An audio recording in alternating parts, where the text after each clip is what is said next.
Cuando hubo entrado en Cafarnaún, se le aproximó un centurión y le rogó diciendo,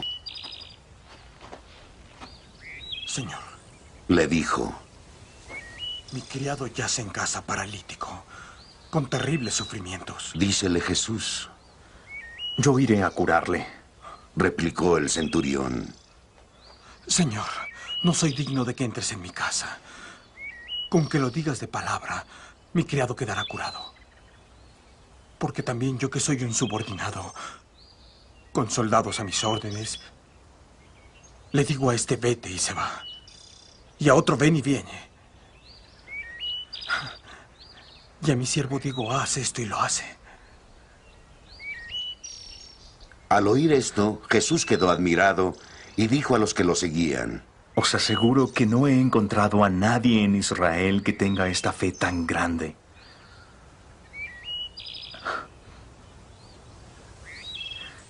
Y os digo que muchos vendrán de oriente y occidente y tomarán su lugar en la mesa con Abraham, Isaac y Jacob en el reino de los cielos. Mientras que los hijos del reino serán echados a las tinieblas de fuera, donde habrá llanto y rechinar de dientes. y dijo Jesús al centurión, Anda, que te suceda como tú lo has creído.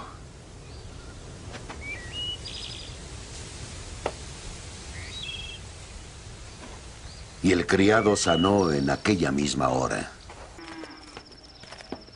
Entró Jesús en casa de Pedro y vio a la suegra de este que estaba en cama con fiebre.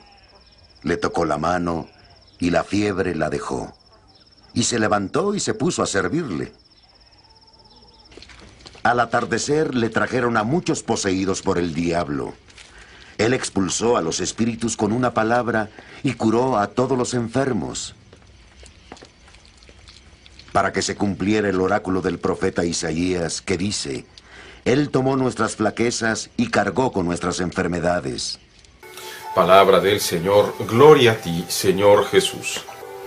Tenemos a Mateo nuevamente la visión para los israelitas. El punto central es la fe. El oficial, el centurión romano, se le acerca al Señor, lo reconoce como Señor y le dice, su problema, tengo en mi casa un criado que está en cama, paralítico y sufre mucho. Está pidiendo no por su hijo, no por sí mismo, sino por un empleado de él. Y este hombre es un hombre bueno porque se preocupa de ese criado. Busca al Señor para interceder.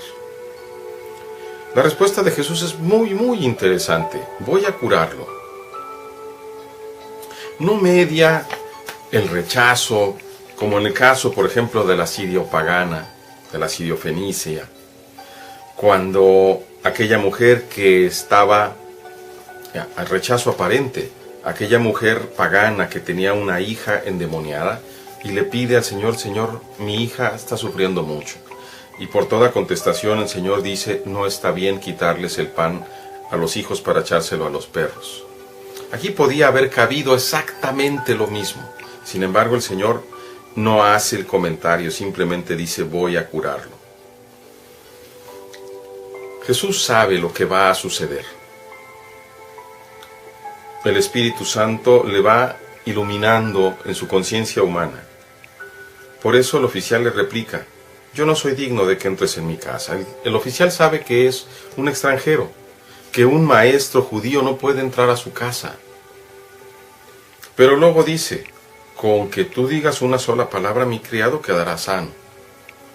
Porque yo que soy militar le mando a un soldado, hace esto y lo hace, y a otro de esto y lo hace, y a mi criado también. La comparación que el soldado, y no el soldado, sino el militar, el centurión, está haciendo con el Señor, es muy sencilla y muy dramática. El centurión le está reconociendo a Jesús. Por eso el Señor le da realce a esta fe. En ningún israelita he hallado fe tan grande. Y después viene una admonición terrible. Les aseguro que muchos vendrán de oriente y occidente a sentarse con Abraham, Isaac y Jacob en el reino. pero a los herederos del reino los echarán fuera a las tinieblas. ¿Y cuál es la diferencia? La diferencia es la fe, la apertura, la confianza, el reconocimiento de Jesús. Los herederos del reino eran los israelitas.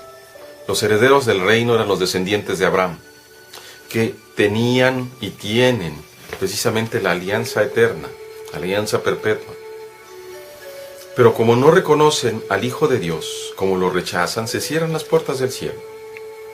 Ahora, nosotros como cristianos también somos herederos del reino. Pero si no recibimos al Señor y lo recibimos con fe, también corremos el riesgo de cerrarnos la puerta, de ser arrojados a las tinieblas. Después, el Señor le dice, vuélvete a tu casa y que se cumpla como has creído. E inmediatamente se cura el enfermo. Cuando llega a la casa de Pedro y encuentra a la suegra de Pedro en cama, la toma de la mano y la levanta. Y es curioso que dice, y ella se puso a servirles. Cuando nosotros recibimos un regalo, un don de Dios, no es para irnos brincando de gusto por otro lado y no regresar. Es para voltear con aquel que nos ha hecho la misericordia y decirle, Señor, ¿cómo quieres que te sirva? ¿Cómo quieres? ¿En qué quieres que haga? ¿Qué quieres tú que yo viva? Dime qué es la vida que tú me das cada día. ¿Cuál es el propósito de esta vida mía en tu servicio? Después, todavía para remachar más quién es, dice, le trajeron endemoniados y él los expulsó a los demonios. Curó a todos los enfermos. Y Mateo dice, cumplió lo que dijo Isaías, hizo suyas nuestras debilidades y cargó con nuestros dolores. Ciertamente, el profeta Isaías dice eso. Él cargó con nuestras debilidades, hizo suyas nuestros dolores. Y también Pablo va a decir, cargó nuestros pecados y los clavó en la cruz. Jesús es salvación de Dios, salvador de Dios. Hoy la parte central es la aceptación de Jesús, de la salvación de Jesús. La aceptación con fe. Y volvemos a hablar de la fe. La fe no es un esfuerzo mental, no es un conocimiento académico ni intelectual. La fe tampoco es un sentimiento. La fe es una convicción profunda, una confianza, una relación filial con nuestro Padre que está en el cielo y con nuestro hermano Jesús, movidos, impulsados, sostenidos por la fuerza del Espíritu Santo. De nuestra parte, nos toca recibir y resguardar el don de la fe y poner lo que nos hace falta de nuestra voluntad para creer aquello que nos propone. Hay un adagio antiguo, fides querens intellectum, es decir, la fe pide la razón, porque no podemos tener simplemente una fe ciega de carbonero, sino una fe que va entendiendo el misterio, y el ir entendiendo el misterio de Dios se va desvelando en la oración, en la escucha de la palabra, en la ascesis, es decir, en los ayunos, pero sobre todo en los actos de amor, en los actos de caridad para los demás. Que Dios vaya aumentando la fe en cada uno de ustedes, hermanos, en cada uno de nuestros hermanos y por supuesto también en mí. Dios les bendiga, hermanos.